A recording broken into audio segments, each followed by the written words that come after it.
Hi, welcome back to Chris Stevens Golf. On tonight's episode of the Golf Rant, I want to talk to you about golf balls. And not just these particular golf balls, all types of golf balls. I also want to talk about Rory McIlroy's putting and the fact that he used 3 different putters in 4 rounds of golf this week at the Travellers. And I also want to do a special shout out to Jordan Spieth, but more on that later. For now, let's get stuck into the golf balls.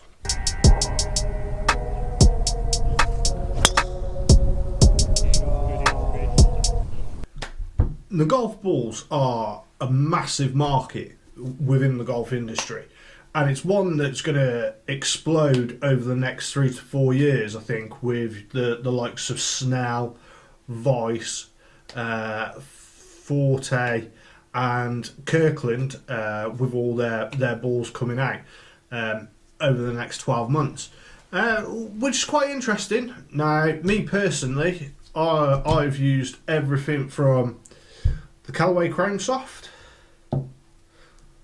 to the Vice Pro. That one's got my name on it. That's embarrassing. To the Titleist Pro V1X.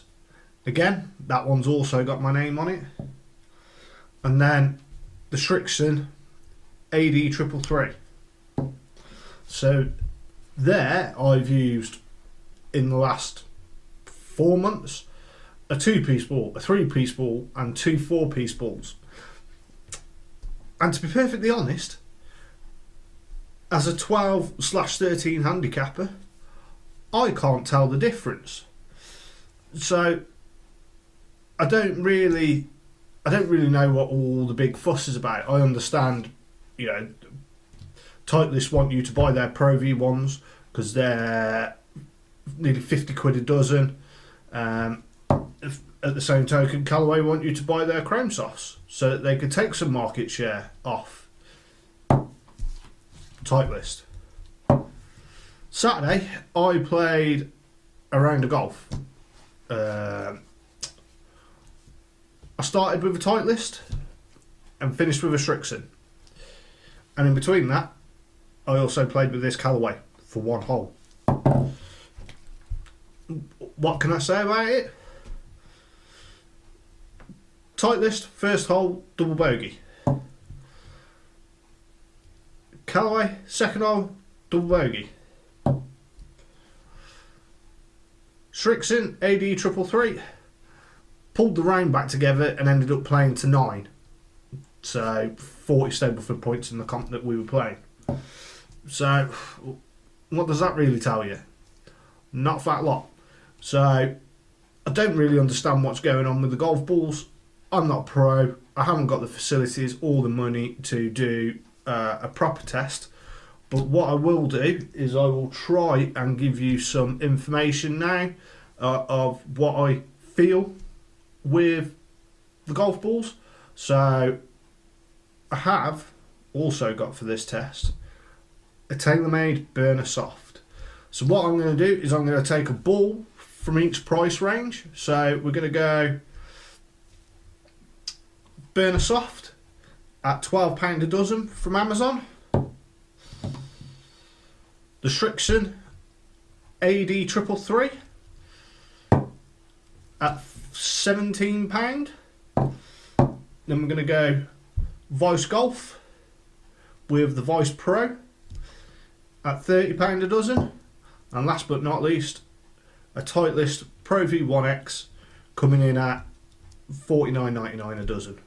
So yeah, I'm just going to hit a few putts and tell you if I can feel any difference in the golf ball. Why don't you join me? I would just like to say before I start this test, I can't find my putting mat, so all this footage is going to be on my carpet to this plant pot, and the camera will be there. Really scientific. We'll start with the TaylorMade first at £12 per dozen from Amazon. Now this ball's actually not readily made by TaylorMade anymore, but it is still available on Amazon, like I say, for 12 quid. So £1 a ball. Now for this test, I will also be using my gaming putter, which is the Scotty Cameron. It could do the new grip though. So looking down at the TaylorMade, it looks the same as any other golf ball, you know. Put these in a line without any marks on them. I very much doubt that me personally would be able to feel any difference. So yeah, hitting it, it makes quite a nice clip. Rolls quite straight and true. Like I say, I am putting on my carpet at home because I can't find my putting mat. You know, feels nice. I believe it's got 60 compression, which makes it one of the lowest compression balls, two-piece balls on the market. Again, read into that what you will. So yeah, that feels nice. So the Shrik's in there. Again, I gamed this at the weekend and had some really good feelings about this ball. I've used it in the past. I've done a review on it. Again, that feels, to me, a little bit nicer. It doesn't make such a clip as the TaylorMade ball did. Saying that, I did just hit that on a slightly different part of the face. So now onto the Vice ball. I gained these balls all summer last year. Had some really good results with them, but also had a few quality issues with the ball cracking. So yeah, a great product. And if you buy in bulk, you can get some fantastic savings. But like I say, I did have out of 4 dozen 2 balls crack on me. So they were balls that, you know, I lose golf balls, so that's neither here nor there. But having a ball actually crack on me meant that forced me to take it out of play, not by me losing the ball. So these ones do feel a little bit firmer. And I noticed that from the minute I put them in the bag last summer. They just didn't, they just felt a little bit firmer. So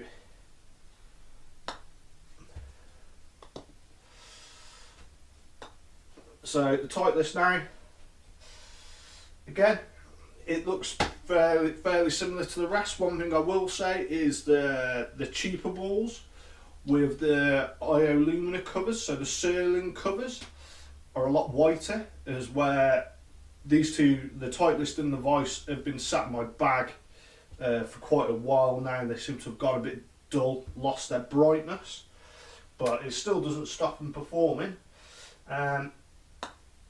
You know, considering the Titleist is pushed at like nearly £50 a dozen, for me being a mid-handicap golfer, I can't really tell the difference between this one and the cheapest alternative being the TaylorMade ball. So that's interesting, isn't it? The difference between £12 and 49 quid, and me just hitting a few putts with it on my carpet. I can't tell the difference between them. Now I know you're all sat there wondering, well, what's this video about? Where's the rant to do with golf balls? All he's done is he sat down, told us a bit about golf balls, hit a few very unscientific putts, and has then sat back down again. My rant is, and it's quite an old one, so bear with me. Rory McIlroy, when he signed for TaylorMade, said that he picked up an extra 9 yards of distance with matching the TaylorMade M2 driver to the TaylorMade TP5 golf ball. Whereas that may be true. He probably did. He's a pro. He hits the centre of the club face a lot more often than what I do personally. It sounds like a load of marketing bollocks. I could go out this afternoon and pick up a TaylorMade driver and a TP5 golf ball and probably spray it about like an idiot and lose, you know, 300 or 400 quid on the back of that advertisement. Brooks Koepka, or Koepka, won the US Open playing a mixed bag of clubs and a golf ball that were and he won the US Open. He's not got a major club endorsement deal. It just surprises me that TaylorMade would go down that marketing route of trying to claim that if you match a TaylorMade club and a TaylorMade ball, you will hit it further. I will try and find somewhere that will allow me to use their simulator so I can use my driver with these balls to see if you can actually hit one further than the other, and I will report back.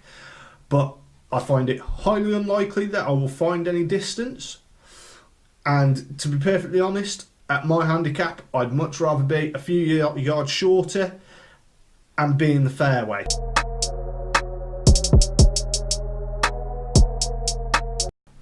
Jordan Spieth won the Travellers Championship this weekend with what is probably the best hold-out bunker shot I have seen since McIlroy done it a few years ago at the Hong Kong Open. What a way to win a tournament, especially in a playoff under all that pressure. Sticks it in the bunker, whack, straight in the hole, birdie, thank you very much. This tournament's mine, I'm going to get pissed. Great stuff. Now, massive props to Spieth. He's been struggling for the beginning part of the year, not really shown any form, so it's great to see him back up there. And again, 24 years old, 10 PGA Tour victories, including 2 majors. The only person that's done that is Mr. Woods, I believe, who people are slating because he's got drug problems. But that's neither here nor there. So yeah, massive props to Spieth. Keep it going. I'd like to say I wish you luck and hope that you win the Open, but it's the Open. It's an English tournament. I'm going to be rooting for one of the English guys on that. So, yeah. But good luck anyway.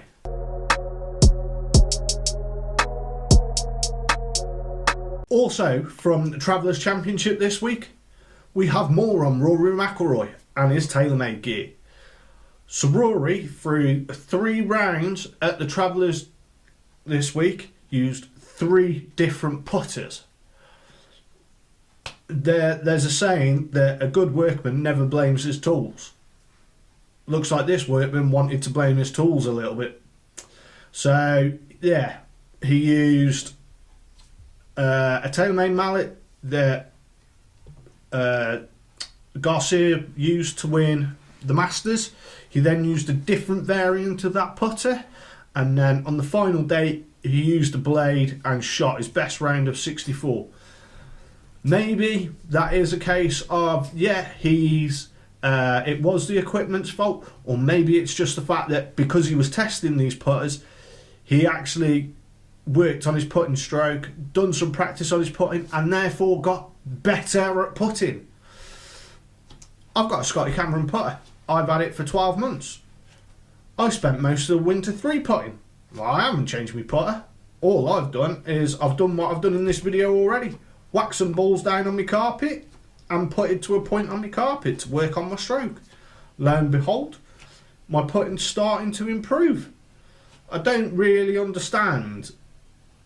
You know, I know these guys have got all these clubs at their disposal, all these manufacturers falling over themselves to open their checkbooks and hand them millions of pounds that they've already got because they've won a load of tournaments. What happened to practicing? You know, McIlroy's been slated for going to the gym and stuff all the time. He says he's not lifted a weight this year. By the looks of his putting stats so far this year, it doesn't look like he's been on the practice green very much. Pretty ironic, really. But everybody at TaylorMade will say, "Ooh, this is the putter that transformed McIlroy's putting," or, you know, this putter and this ball transformed McIlroy's putting in the 4th round of the Travellers Championship. No, it's just that he spent 3 days trying to find an answer on the putting green with 3 different putters, that by the 4th day he actually figured out what was wrong with his stroke and therefore putted better. So that's a golf rant for this week. What do you guys think? Do you think McIlroy's improved putting was down to the new putter, or just the fact that he had spent that long on the putting green trying to find a putter that would work, that his stroke improved enough that in the final round he did shoot a better score. Comment below. What balls do you guys use? Do you believe that the premium 50 quid golf balls are the best ones for you, or are you like me starting to waver towards, you know, the more cheaper alternatives because you actually can't find that much of a difference when you're using them? Let me know below. Also, check out my other social media platforms. I've got Facebook, Twitter, Instagram. I'm always uploading on there as well. Don't forget to hit the subscribe button. And lastly, my name's Chris Stevens, and that was the Golf Rant. I'll see you next time.